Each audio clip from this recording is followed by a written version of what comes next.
তিনজনের নিকট কখনো গোপন কথা বলিও না। স্ত্রীলোক, জ্ঞানহীন মূর্খ এবং শত্রু। অকৃতজ্ঞ মানুষের চেয়ে কৃতজ্ঞ কুকুর শ্রেয়। এমনভাবে জীবনযাপন করে যেন কখনো মরতে হবে না, আবার এমনভাবে মরে যায় যেন কখনো বেঁচেই ছিল না। হিংস্র বাঘের উপর দয়া করা নিরীহ হরিণের উপর জুলুম করার সমান্তর। যে সৎ নিন্দা তার কোনো অনিষ্ট করতে পারে না। প্রতাপশালী লোককে সবাই ভয় পায় কিন্তু শ্রদ্ধা করে না। দেয়ালের সম্মুখে দাঁড়িয়ে কথা বলার সময় সতর্ক হয়ে কথা বলো, কারণ তুমি জানো না দেওয়ালের পিছনে কে কান পেতে দাঁড়িয়ে আছে। মুখের কথা হচ্ছে থুতুর মতো, যা একবার মুখ থেকে ফেলে দিলে আর ভিতরে নেওয়া সম্ভব নয়। তাই কথা বলার সময় খুব চিন্তা করে বলা উচিত। মন্দ লোকের সঙ্গে যার ওঠা বসা, সে কখনো কল্যাণের মুখ দেখবে না।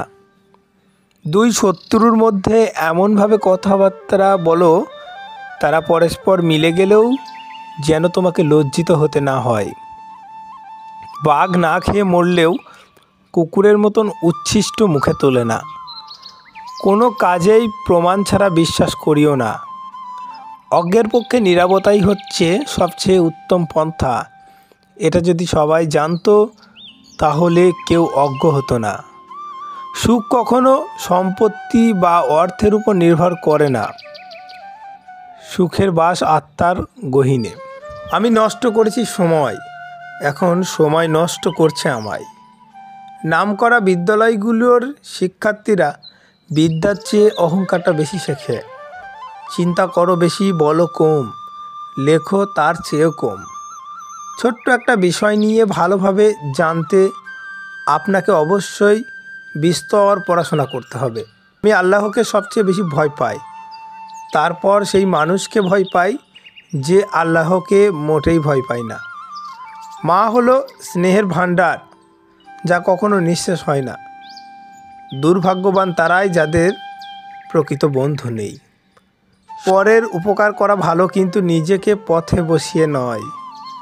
অজ্ঞের পক্ষে নীরবতাই হচ্ছে সবচেয়ে উত্তম পন্থা, কিন্তু এটা যদি সবাই জানতো তাহলে কেউ অজ্ঞ থাকতো না। মৃত্যু যন্ত্রণার চেয়ে বিরহ যন্ত্রণা যে কত কঠিন, কত ভয়ানক, তা একমাত্র ভুক্তভোগী অনুভব করতে পারে। কাউকে সারা জীবন কাছে পেতে চাও, তাহলে প্রেম দিয়ে নয়, বন্ধুত্ব দিয়ে আগলে রাখো। কারণ প্রেম একদিন শেষ হয়ে যাবে, হারিয়ে যাবে, কিন্তু বন্ধুত্ব কোনো দিন হারায় না।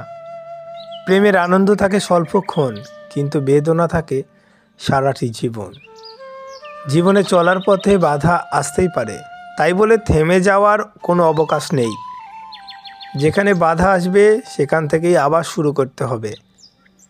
একজন সুন্দর আকর্ষণীয় রমণীর পাশে 2 ঘন্টা বসে থাকুন, দেখবেন সময় উড়ে চলে গেছে।